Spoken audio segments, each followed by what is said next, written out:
Tony, Penny's organizing a festival for next month. I was asked to make decorations. Wanna help? Oh, alright then. An ad for homeowners insurance? We don't even have money. Why would we possibly need that?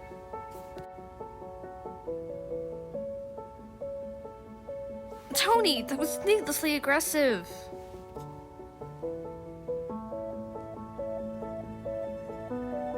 Well, yes, but we have no students, so it stands to reason that the other talking objects need to teach us.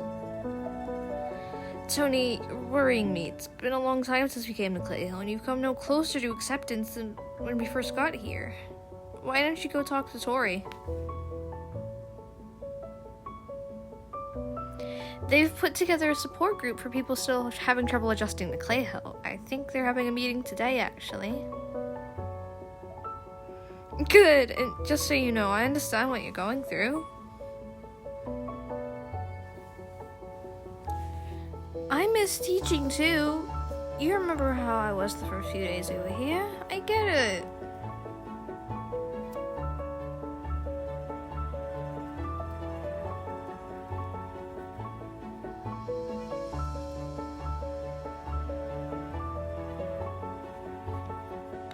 Okay, everyone, let's take our seats. Is everyone here?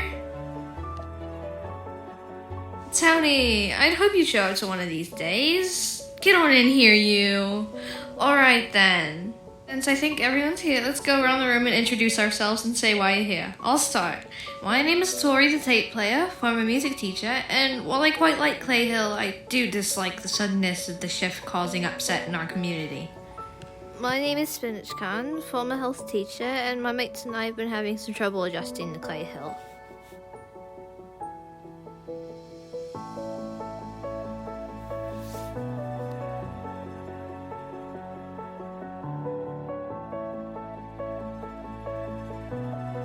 Now, Tony, why are you here? I mean, yeah, I guess, but I'd like for you to at least introduce yourself if that's okay with you. Mr. Tony! Tony, don't leave. I understand it can feel intimidating, but the goal is to show you're not alone.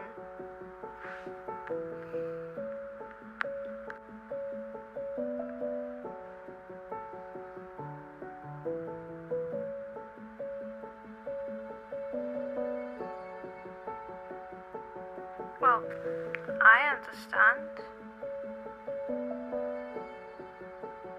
Exactly! I and everyone else here are just as useless as you are.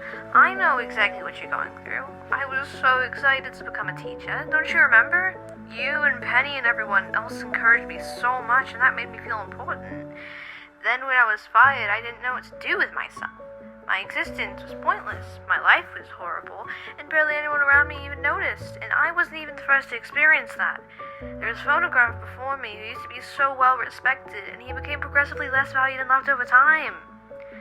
I have watched myself replace someone. I have watched myself be replaced. I have seen friends come and go. Some get erased from existence. All while I stayed quiet and watched on, helpless. I was not important enough to be concerned about. I was not even important enough to die. Even beyond teaching, what made me spiral is that, well, I'm a tape player. I'm completely outdated, not even a fun vintage sort of outdated that people still use out of nostalgia. Many tapes are now deteriorating to the point of unusability, and they sounded like garbage to begin with. I'm practically worthless as an item. I was once the cutting edge of technology, and now I am nothing. My life only improved when everyone else became just as pointless as I was. And I was finally unequal to those who were so important before. So don't think no one in this town has felt the same as you do now. But if I'm reading the situation correctly, it sounds like maybe you need to understand why this happened. Maybe speaking with Mayor Keeman would help. Good luck.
Welcome to the Clayhill Management Office. What can we help you with?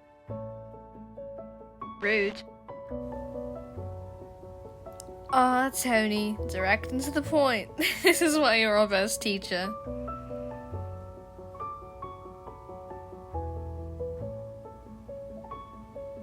The lessons are currently on hold. Yes, well, we'll get back to you on that. A mass email will be sent when we're ready. Don't worry, there's no way you'll miss it. For a team building exercise? I don't actually know, okay? I don't know. I thought I did. What I communicated to you initially was the truth. Roy told me that we were cancelling all lessons for a brief period and that we should house you all in the abandoned Clayhill set for a definite amount of time until we fixed the program. We were trying to get you all teaching again eventually. That's what I thought for the longest time. I wish I knew. At some point, Roy just stopped responding to my texts and emails. I was receiving zero guidance. He didn't speak to me for months. Then one day, he just sends me an email that says, "Turning the machine off. Bye." I asked him, "What do you mean? Why?" And he never messaged or texted me back or called me ever again. I don't know where he is, what he's doing, what the plans are, if there even is a plan. I assure you, I am just going as crazy as you are. I was really created to follow orders. I'm trying to keep it together to give the illusion that everything is just fine, but I don't function well if I'm not being told what to do.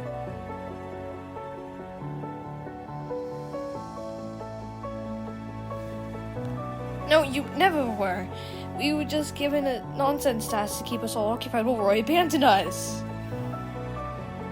I don't know that either. I expected all of us to just blink out of existence, but we didn't. All I know is that since Roy turned the machine off, nothing has been the same. I can't regenerate anyone. I've been able to zap in and out at will like I always could before. I feel fully sentient for the first time, and I'm alone with my own thoughts. I'm trapped in this body, and I don't know what I'm doing or what's going on anymore.